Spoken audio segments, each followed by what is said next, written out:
안녕하세요 여러분. 네, 오늘은 다섯 번째 시간으로 왜 돌 다섯 개일까 그런 제목으로 함께 여러분을 찾아뵙게 되었습니다. 오늘은 17장에 나와 있는 다윗과 골리앗에 관한 그 싸움에 대해서 조금 다른 각도로 함께 생각을 나눠보고자 해서 이렇게 시간을 만들어 봤어요. 네, 사실 성경은 수천 년 전에 쓰여졌던 하나님의 말씀이기 때문에 그 당시를 살지 않았던 우리들에게 있어서는 그 당시의 모습을 생각하고 또 상상하는 데 많은 한계가 있긴 합니다. 하지만 성경을 바탕으로 우리가 그 당시의 모습으로 돌아가서 한번 상상을 해본다면 그것도 참 재미가 있겠다 그런 생각을 가져봐요.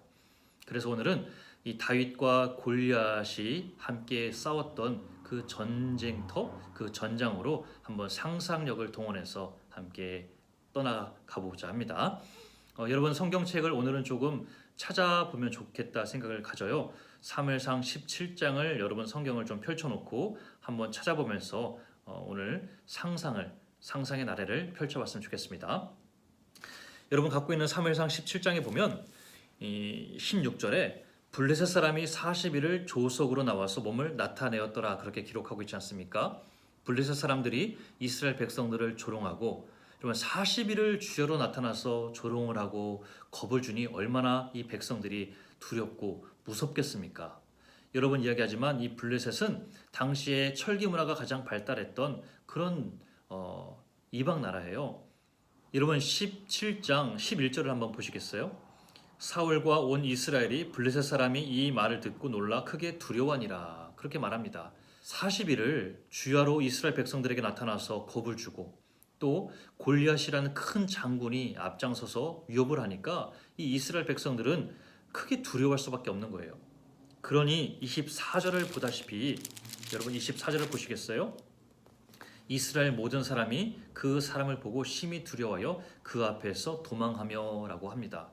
큰 그 거인 같은 장군이 이스라엘 백성들 앞에서 위협을 가하고 겁을 주니 이스라엘 백성들이 두려워 그 앞에서 도망할 수밖에 없는 것이죠.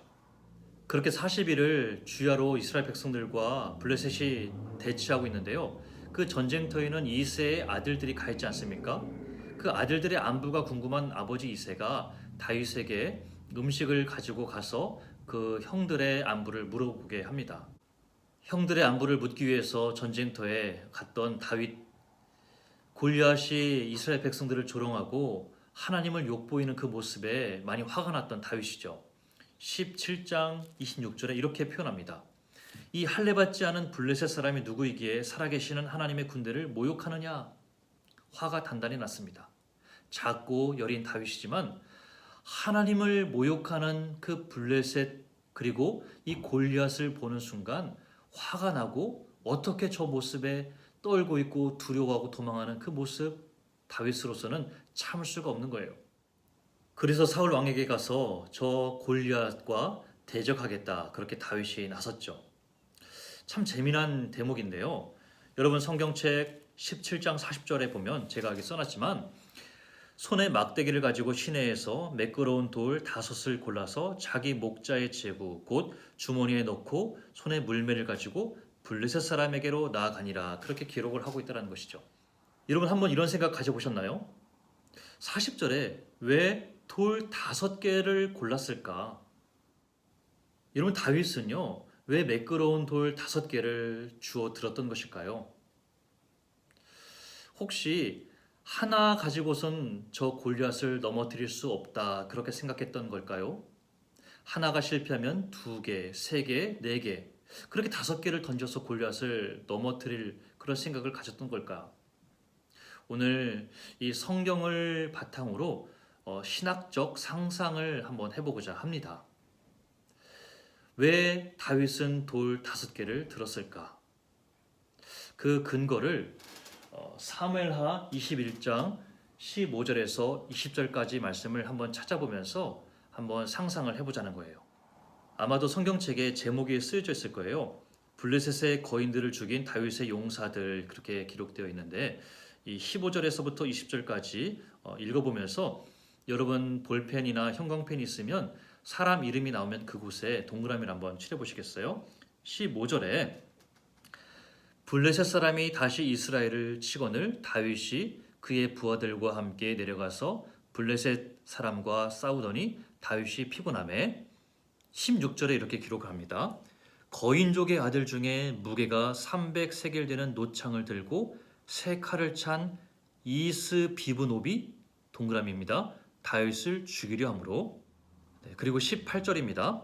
그 후에 다시 블레셋 사람과 고베에서 전쟁할 때 후사 사람 십북에는 거인족의 아들 중에 삽을 죽였고, 삽의 동그라미 하시고요.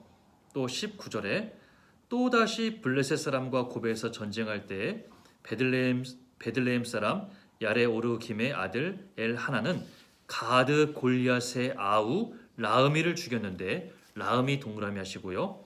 그 자의 창자루는 배틀 채 같았더라. 20절에 또 가드에서 전쟁할 때 그곳에 키가 큰 자 하나는 손가락과 발가락이 각기 6개씩 모두 24개가 있는데 그도 거인족의 소생이라. 그렇게 기록을 합니다. 이름이 나와 있지는 않지만 그도 거인족의 소생이라. 그렇게 기록을 하고 있는 거예요.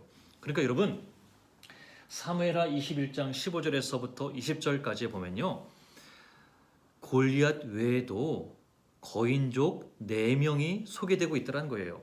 첫째가 바로 이스비브노, 둘째가 삽, 셋째가 골리앗의 아우 라흐미, 그리고 네 번째는 무명, 이름은 없지만 키가 큰 손가락, 발가락이 하나씩 더 있는 그런 거인족의 소생이 또 있다는 거예요.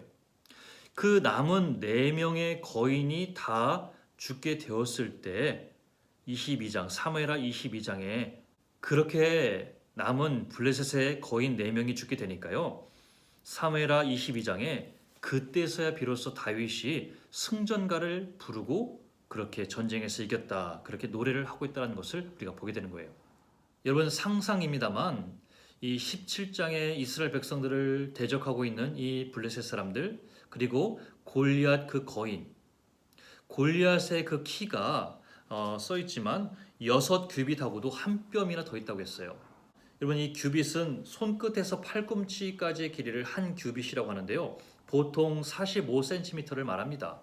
그러니까 이 골리앗이 6규빗하고도 한 뼘이나 더 되었다고 하는 것을 볼 때 그 키가 계산을 해보면 2m 90cm가 넘는다는 거예요. 적게 잡는다고 해도 2m 40은 넘는 키인 거예요. 9피트가 넘는 키입니다. 굉장히 키가 큰 거예요. 여러분, 한국에 그 혹시 최용만이라고 들어보셨어요? 최용만 그 격투기 선수의 키가 2m 17cm, 그러니까 7피트가 조금 넘는다고 합니다. 최용만도 굉장히 키가 커서 눈에 너무나 잘 띄는 키 아니겠습니까? 그런데 이 골리앗은 9피트가 넘는다고 해요. 2m 90cm.